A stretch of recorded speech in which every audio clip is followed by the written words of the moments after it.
welcome to the Technical Staff and Theatre Workers podcast. It's the podcast in which I talk to people who work backstage in the technical theatre industry about how they got in, their experiences, and any advice they can give to anyone getting in. This is episode 1 of season 3. The new season is here, and really hoping you enjoy it. I enjoyed recording it. Love talking to all the people who work in theatre. Everybody's a real character, so it's really, really great. The downloads for the last 2 seasons have been epic. Really, really cool noticing that people really enjoy listening to these podcasts. So thank you so much for the downloads. Thank you so much for the comments. Thank you so much for the follows, the likes, and everything. Tell your friends, tell your family, and everybody who's interested in theatre, and people who aren't interested in theatre, because it might make them interested in theatre. So without further ado, let's get on to our first guest of Season 3. I'm here with my guest at this time. If you'd like to introduce yourself and tell me what your current job title is. Hello, Bram. I'm Hello. Matt Hoy. My current job title is ACM, Assistant Company Manager at Les Miserables, Hey, Les Sondheim Mis. Theatre, London. Excellent. W1D 6 Bravo Alpha. Oh, wow, okay. How did you get into theatre, Matt? How do I get into theatre? Gosh, well, long story, but I'll try to keep it short. No, it takes as long as you like. My mum took me to the theatre when I was younger to see Rod, Jane and Freddie, which for younger listeners were a trio who appeared on TV and did children's entertainment. I've got an interesting story about Rod, Jane and Freddie, but you carry on with your... I'm not sure I want to know. No, you about do. No, it's any not triangles that involve those three. It's not that kind of story. And I loved it.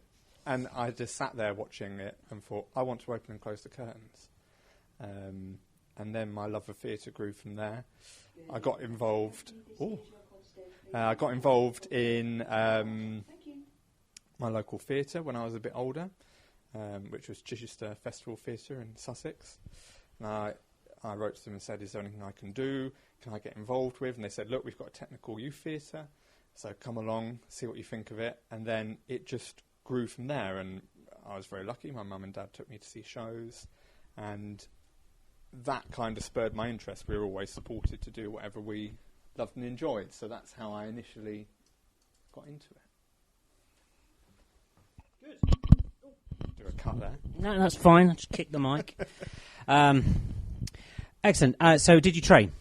Yes. I trained at Guildhall School of Music and Drama in London. Great school. I feel like you're going to ask me this. I actually don't think you need to train. I'm very pleased that I did. If I had my time again, I probably wouldn't train. Well, it's very expensive to train these days. Which is exactly why I wouldn't do it. Yeah. I think if you have the skill set, the ability to go out there and work hard, I think it's you the can ethic. make your right. Absolutely.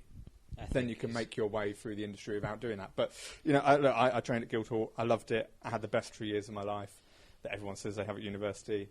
And I did. And I owe a lot of my career to it. It's quite interesting because I think going to college and universities for certain technical aspects of theatre is a good thing, because everything has become so technologically, Yep. advanced, and you rely on it so much that learning that is a really good thing. But there are still certain aspects of the theatre that haven't ever really changed. Stage management Stage being one of those things. one of those. Yeah. So you don't. I suppose technically you don't really need to go to learn the stage management side of it, because you can learn that on the job. I agree, and you either have it or you don't. You either have people skills or you don't. Yeah. And you can't teach someone stage management from a book. So if you want to do stage management, university is good for opportunities with a safety net. Yeah, fair enough. Beyond that, I'd begin to question what you're getting value for money for. Excellent. What was your first job? My first job. Paid job in backstage in theatre? I did a show above a pub, the Hen and Chickens pub in Islington, then called Miracle, and it was a show with 4 actors, a oven-cooked chicken, and me operating lights, sound, and goodness knows what else. Sounds great. It was an experience. Excellent. Give us a list of any other jobs you have had. Gosh, I've not had as many people my age, which I'm sure we'll come on to, given my current role. You've done some pretty big shows, Matt. Let's be fair. I've done some great shows. Yeah, you've done all right for yourself. I did a show at the Charing Cross Theatre, that was called Afraid of the Dark, which had all these unusual, challenging and difficult illusions, some of which were successful, some of which weren't. Right. It was very much sort of a tryout piece, which was very exciting. It was different, low budget, and that's quite interesting in stage management, the difference between having a massive, endless budget and then absolutely nothing at all, can make your job very, very different. Not necessarily easier or more difficult, but different in terms of what you can and can't achieve. It teaches you how to think differently as well, doesn't it? Yeah, absolutely. And then I've gone on to do things back at Chichester Festival Theatre. I've done Les Mis, the original version, for 3.5 years, and then I did opened Hamilton in London for 3 years, and then I came back and opened the new Les Mis back at the Sondheim, and I've been there for 3 years. So I was a ASM assistant stage manager for all of those, and now moved on to be assistant company manager. Which is interesting, because you've almost skipped 2 roles in the hierarchy as it is. You've gone from ASM to assistant company manager, skipping the DSM and the stage management role. Yeah. Was that just something you didn't want to do, or was it just the opportunity came up? The opportunity came up is the short answer. The longer answer, I'm kind of pleased you asked it. I'm not someone that... I love musicals. They're totally my kind of thing. I also love plays and Shakespeare and everything else, but musicals are like top of the list for me. But I'm not musical. So it's can be quite limiting for someone like myself. You can be an ASM, but then the next progression beyond ASM is ASM book cover. Yeah. But if you can't do the book because you're not musical, you start to limit your opportunities. So if you want to then move up to those company management roles, it suddenly becomes very difficult because you can't then become the DSM. You can, and there are people that have done it, that skip that ASM book cover, that skip the DSM and become the stage manager. The ACM route is quite a unique role. It's a fairly new role. Very new, yes. It's becoming more common, but it allows that, I wouldn't say bypass, but it allows that alternative route into company management. Oh, excellent. For which I'm very grateful. Good. Have you ever come across any issues in the industry? Any people that you think holding you back from applying for jobs or for getting jobs or anything like that? In a word, no. Good. I think only I think only yourself can ultimately hold you back. Okay. Anyone that tries to hold you back, you have to move on and you have to forge your own way through. Excellent. Good. What are the pros and cons of working in the industry? Oh gosh, there's a lot of each. I've never worked a day in my life.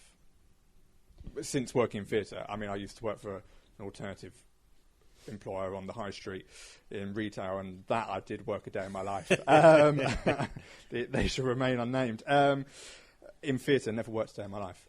I work incredibly long hours sometimes, 65, 70 hours a week on some occasions, but I've never actually worked a day in my life because I enjoy what I do. I suppose that is then the flip is, and I know other people on the podcast have mentioned it, is that work-life balance. Yeah. It can be very tricky. If you want to raise a family, that is challenging. I've not done it myself. I'm not sure how I do it myself. I can't quite yet see the way through. One day I will, because I know a handful of people have. But that work-life balance is, for me, one of the biggest challenges. 6-day weeks, unsociable hours, long hours. Especially if you have, I mean, even the family aside, if you have friends who don't work in the industry. Mm-hmm. So there are things, especially when the summer comes, you've got barbecues, you've got parties that you can't go to because you're working. Yep. It can become frustrating. Yeah, and at the age of 16, I went, well, yeah, I'll be fine. No, who cares? When you're in your 20s, your 30s, your 40s, upwards, you start going, hold on, how many more of these opportunities am I going to miss? Yeah. In return, you get to work with some of the most incredible people in the world, some of the most interesting people, some of the most creative people. And you get to do, let's be honest, the best job in the world. 100%. Because working in this industry is the best job in the world. I would totally agree. Because nothing that you're doing is, life. You're not saving people's lives. Not at all. You're not changing the world, but you're creating escapism for people. away, and that's a very important thing. It's hugely rewarding. Yes. But without, as you say, the risk of someone's life being in your hands. Absolutely. Unless you're automation. Unless you're automation. And sometimes someone's life is in your hands. Yes, absolutely. What would you say is a common misconception for somebody working who's trying to get in the industry? So what do they think when people come into the industry new, they think it is, but it's actually not that way? That it's paid a lot. Okay. And on some some occasions, it may well be paid a lot.